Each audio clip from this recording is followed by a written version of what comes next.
Hey everyone, this is Teresa from Base 10 Montessori, and today I have Chapter 9 of the Absorbent Mind by Maria Montessori. And Chapter 9 is called The First Days of Life. So this really is going to focus on what's happening in those first few days of life. So if you are a new parent, or if you are going through A to I training or 3 to 6-year-old training, or you're just trying to get a better sense of Montessori, especially the first days after birth, this is going to be a great chapter for you.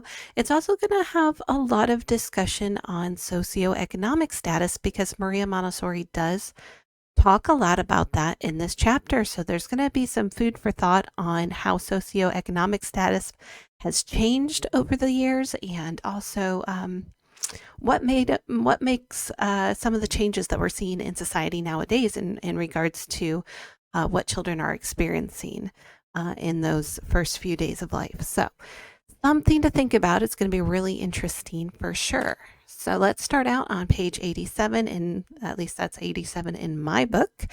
And right here, Maria Montessori says, if what we have to do is help man's mental life, then the first lesson we must learn is that the tiny child's absorbent mind finds all its nutriment in its surroundings. So again, we have this really heavy emphasis on the environment.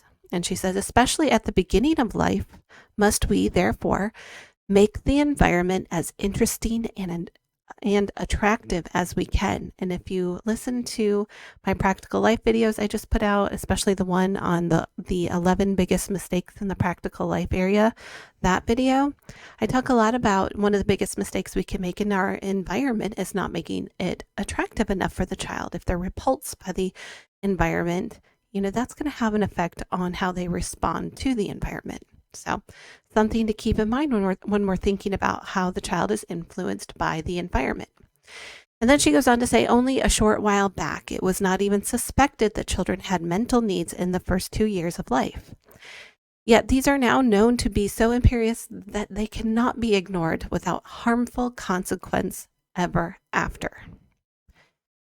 So that seems really important, right? The mental needs of a child at birth were not very well acknowledged. And that's because historically, scientists focused on physical development.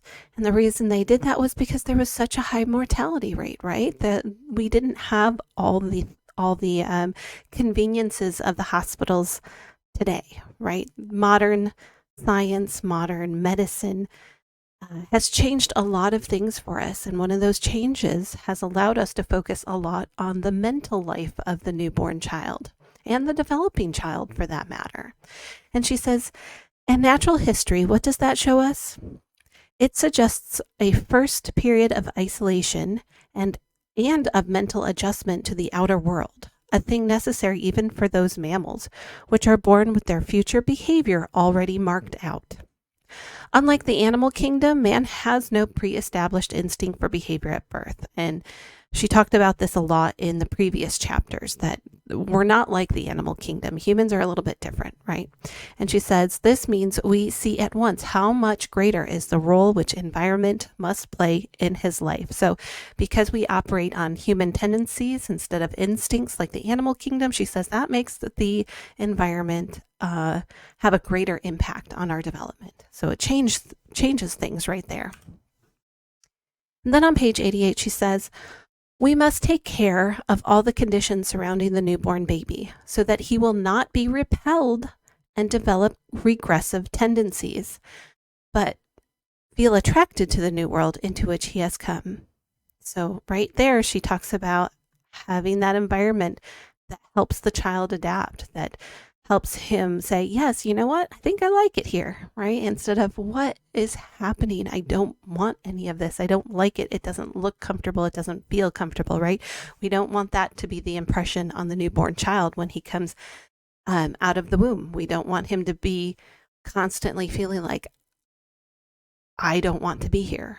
This is uncomfortable. I think I shared a different story in a different video about how one nurse stuck her finger into the mouth of a newborn child, showing the father the sucking reflex that the child has. and a piece of her glove got stuck in the mouth, and that child was never able to breastfeed. That child had eating issues all through development. And so something just even as simple as that in those first few hours of life can significantly affect the child years down the road. So we need to think about that when the child is born. And she said there needs to be standards of care. And at the time, she advocated that the infant should remain as much with the mother as possible. There needs to be this bonding time, which I think nowadays we're like, yeah, that makes sense. We do that. And we pretty much understand that. But historically, babies were separated from their mothers at birth. So there was not this idea that the baby needs time to bond with the mother. And she also said that handling and moving the infant should be done with a lot of caution and a lot of care. And she says because there must not be too much contrast in regards to warmth, light, and noise. And so we really want to have as peaceful of a transition in this birthing process as possible so that the child goes from this really safe place inside the womb to making sure they're secure after the process of birth happens. And then on page 89, she starts talking more about social problems. And this is where it's going to get interesting. And this is where I'm going to give you a little bit of food for thought. I'm going to ask more questions than probably try to answer questions here. So be prepared for that. And she says, for it is not at all paradoxical to say that while adults suffer among the poor, children suffer among the rich. And she says that in the moneyed class, the mother often entrusts her child to a wet nurse or seeks other means of release, while the mother in poor circumstances follows the path of nature and keeps the child at her side.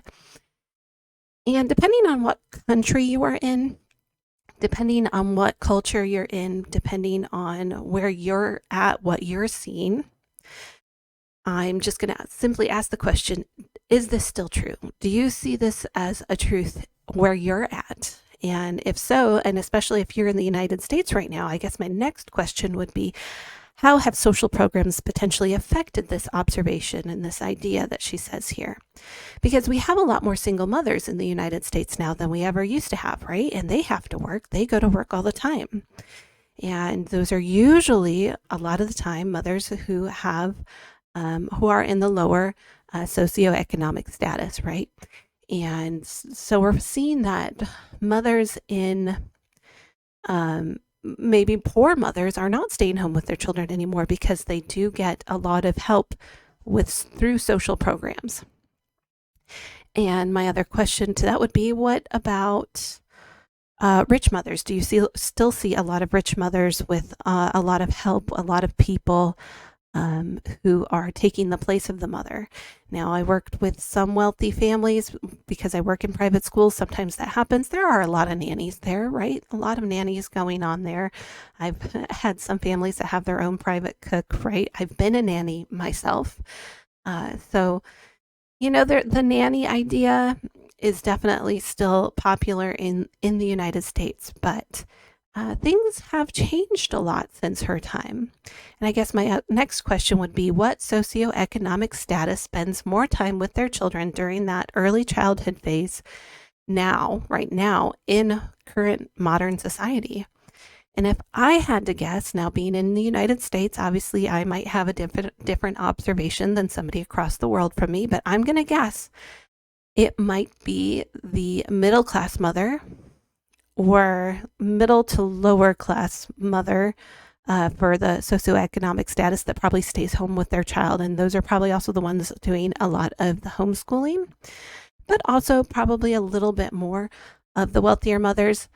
Poorer mothers are getting more opportunities to work. And so I do think this is changing. And if that's the case, if you have that same observation, let me know how you think that's affected society down below in the comment section. So that's an interesting thing for you to observe and give me feedback on, as well as what you're seeing and how you think that's affecting what Maria Montessori is saying here. So anyways, continuing on, Maria Montessori says, because his bony tissues are incomplete, he lies inert and his limbs are motionless. So his life cannot be one of movement. His mind alone is active, absorbing the impressions of his senses. So in these first few days of life, it's the mind that's at work, right? That his body is not being able to do the things that he's going to be able to do even in 6 months. So what do we need to think about here? We need to think about the mind, his mental development, and the mental organs are really what we need to be focusing on in those first few days of life, because that is what is active. And on page 90, she gives some examples from the animal kingdom. If you want to go back and read that, go for it. I'm just going to tell you that the examples are there if you'd like to read it. And she says his senses, which also have a guide, are not limited like those of the animals. He observes everything in sight, and experience shows that he absorbs it all equally. Again, that example that I give of the sponge, if you put a sponge in clean water, it's going to absorb the clean water. If you put a sponge in dirty water, it's going to absorb the dirty water, the clean water, anything that's in it. It doesn't discriminate. And that's what she says the absorbent mind is. Whatever you put it in, that's what it's going to absorb, just like the sponge.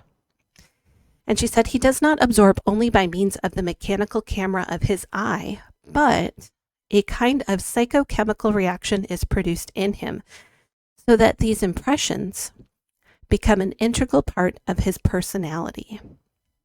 A person whose life is governed solely by his desires, who stands at their mercy, is suffering from some interior defect. His inner guide may still exist, but its power to influence his conduct has been weakened. This makes him the machine-like victim of his senses, a being lost and abandoned. And if you are the parent or a teacher of children with sensorial issues, if there are sensory, if you have a sensory impairment, if you're working with children who have impulse control issues, that quote probably really resonated with you, didn't it? Because we're looking at children who are at the mercy of their senses right now, and that's taking up a lot of time with teachers to figure out how to deal with this, because a sensory issue is not isolated to one issue.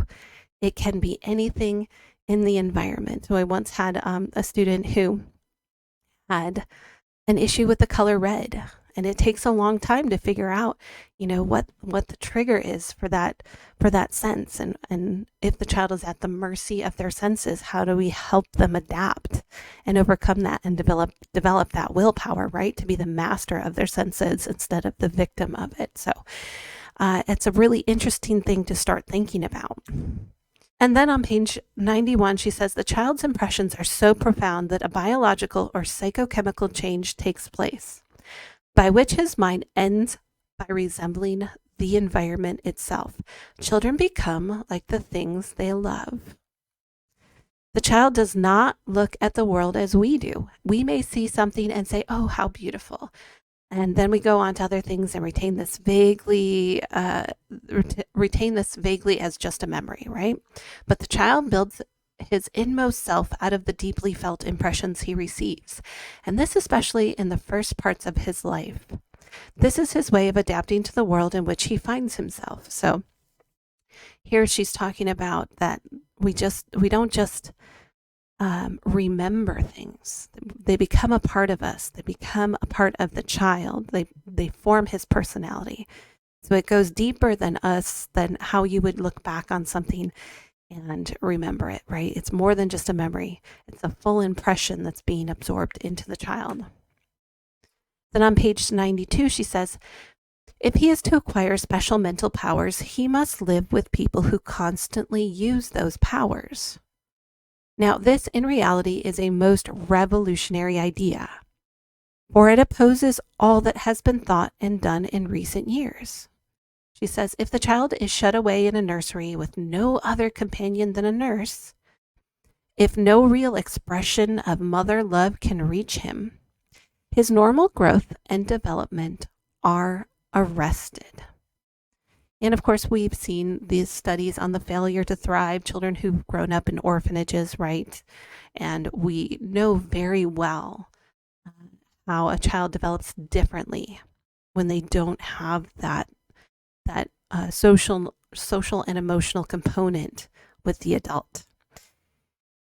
And I guess my question here would be, how is this idea affected by the two-income household and the increase in single-parent households in modern society? So when we are sending children to childcare, what kind of an environment are we sending them to, right? And how does that compare to the environment that they have at home? So these are all things that we have to think about. And these are all the things that give parents a lot of guilt and a lot of grief or a lot of anxiety when they are dropping their children off for the first time at childcare, because nature has a way of telling the parent, how can this compete with what I give them at home? But a lot of parents are saying, I need to have this income. I need to have a second income. We'll never be able to afford these children if we don't work. So there's a lot of things in modern society that we're playing tug of war with when it comes to the love and care for the infant and also the ability to afford life. So two very difficult things to try and balance out here. Page 92 continued. She says, these unfavorable conditions are so much the worse, the wealthier the family into which he is born. Luckily, since the war, this state of affairs has become far less common. Impoverished and new social ideas have restored parents to their children in a loving and beneficial companionship. So that's an interesting perspective. And I just wrote in here, comment below on your perspective of this, right? That's a tough one to tackle, because we're not seeing that. Let's say World War II, since World War II.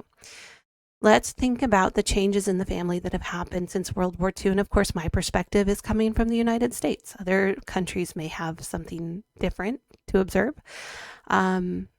We've seen a rise in education for children who are younger even than the first grade or kindergarten, right? We have the Head Start going, Great Start going, and we're looking at childcare kickbacks in the tax system, and we have a lot of programs now to try and get care for infants so that parents can work. I mean, there's a lot of two-income households, and there's a lot more single-parent households out there nowadays.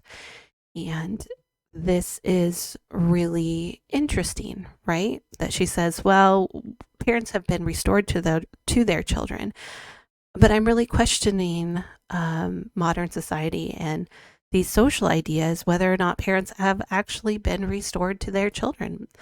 And a lot of the times, there's a lot of things parents are fighting about right now with the school system saying, you're crossing the line here. You're crossing this boundary. You should not have this much access to my child. You are not the parent. I am still the parent. When I send my child to school, you're not replacing me, right? So there's a lot of arguments going on right now here that those boundaries and that restoration of parents to their children, I'm still wondering if that's actually happened. She said that after the war that's happened, and I don't know if I see that to be true personally, but I would like to hear your perspective of this down below.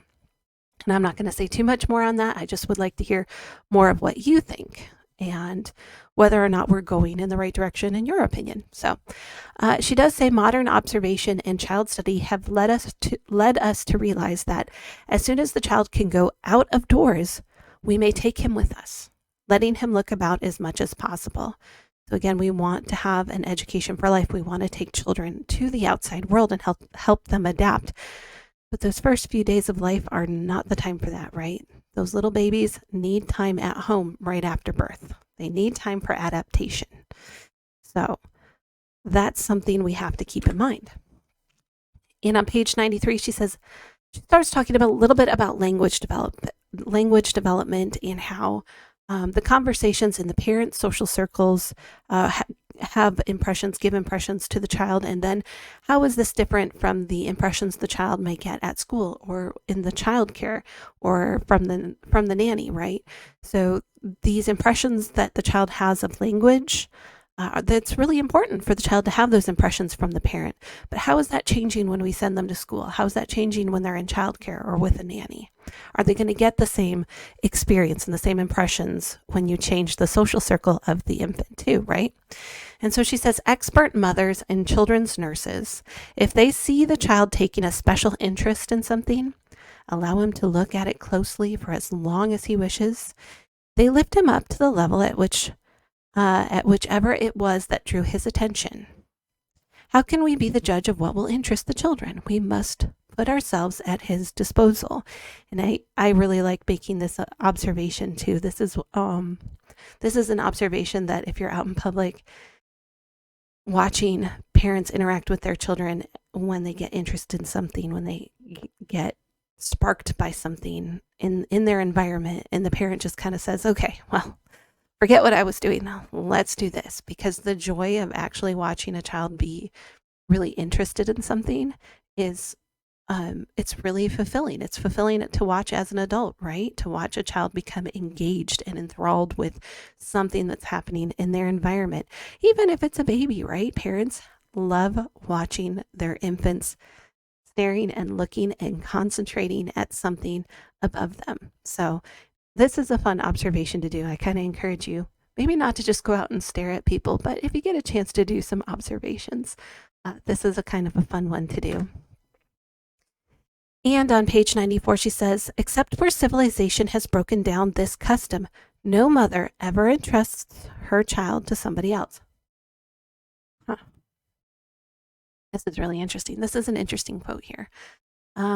If this is the case, how does modern society's use of nannies and social programs and early childhood centers affect development in ways that previous generations haven't experienced, right? Is the cause of mothers not spending as much time with babies, is that due to poverty, inflation, women's rights, or something else? Because I do think that it actually is the norm for mothers to entrust their children to someone else now. It's becoming more and more common all the time. Matter of fact, it's really uncommon when you see a woman say, I think I'm going to stay home with my child for a year or two. And maybe I have a bias because I work in this field, right? So I'm only seeing really the mothers who make this choice because that's my field of expertise. That's where I work, right? This is what I do for a living. So it could be that my perspective is very skewed on this, but I do think there is a level of expectations that mothers are not staying home with their children anymore. It just seems to be that that's kind of the norm. That's kind of the expectation. You have your maternity leave, you go back to work. So I don't know. I'd be interested to hear your perspective on this. And anyway, so she says, in all other countries, mothers have found a way of taking their children about with them. And she talks about how this contributes to social development and the development of language, because when you're bringing your child out and about with you, running errands, they're getting impressions, right? They're getting impressions of what's going on around them. They're listening to language. And so that's going to have an effect on them. And what I'm wondering here is, our children in early childhood care, like early childhood centers, even in Montessori schools, are they going out into society as much as if they stayed home with their mothers? Are they staying home more? I mean, are they getting more impressions, less, the same? How does going to a child care center differ in those ways compared to staying at home? So just a thought experiment there as well, something to think about.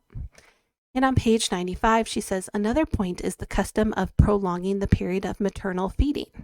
Sometimes this lasts for a year and a half, sometimes for 2 or even 3 years.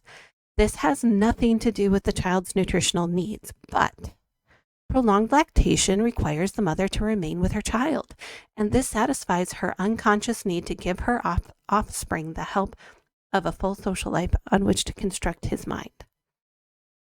So my question here is how does this relate to Montessori's claim that her method is an education for life, right? We want children to have, most importantly, beyond academics are great, right? We want everybody to understand math and science and all that good stuff. But we also want them to have that functionality in life. How do I go out into the world? And with a mother who is feeding for longer, that is breastfeeding for a longer time, they're going to have to bring their child with them more often, right? They're going to have to remain closely bonded and timed. They have to have timed feedings where they're with their child, and they have to really figure out their whole entire schedule around how do I feed this child and how do I take care of my own needs at the same time. So it's a very different lifestyle than putting a child on formula. So, and this isn't a condemnation of formula. This is just observations of what's going on between the two different lifestyles. So, not looking at this as a right or wrong matter, but just in what's the difference in how we behave based on these experiences. Then on pages 95 to 96, she says, yet the crying of children is a problem in Western countries. And she says, the reply of modern psychology is this: the baby cries because he is suffering from mental hunger. And this is the truth. This is what Maria Montessori says. This is the truth. She says, the child is bored. He is being mentally starved, kept prisoner in a confined space, offering nothing but frustration to the exercise of his powers. She says the only remedy is to release him from solitude and let him join in social life. And I guess my question here is, do you agree or disagree with that, and why? Do you think that infants who are crying a lot, is it because they're mentally starved? If you're a mother out there with a child that cried a lot or is crying a lot, what have you observed? Is there a dietary reason? Is there a physical reason? Or is it because you are trying to offer them things that interest them and they're not interested? What are you seeing? You know, if you're a parent out there or if you're working with infants right now, I'd be curious to get your observation on this, and let me know what you think down below. And that is chapter 9 in a nutshell. So I hope you found this chapter interesting. I find it really interesting. There are a lot of things in here that I understand could be hot button issues, but really I'm just looking for perspective. I'm just looking for you to think through that, think through these things. It is a mental exercise to do at home. Take these observations and really think about them, because we're seeing a lot of things nowadays that we need to ask questions about. And the things that Maria Montessori observed in her time, things might have changed since then, and we may need to reevaluate what the observation is now. Maybe the pendulum has swung too far, that these new social ideas, maybe they've swung too far, and we need to come back to a middle point where mothers can stay home with their children more. Or what other solutions do you see? Or are we going in the right direction? Do you think we need more social programs so that mothers can stay home and get paid by other people? I don't know. What are your thoughts? What are your solutions? What are your ideas out there? So if you have any thoughts and ideas, drop them down below in the comment section. If you like what I'm doing here, press the like button, share this video, comment below, subscribe to the channel, and I will see you in the next video.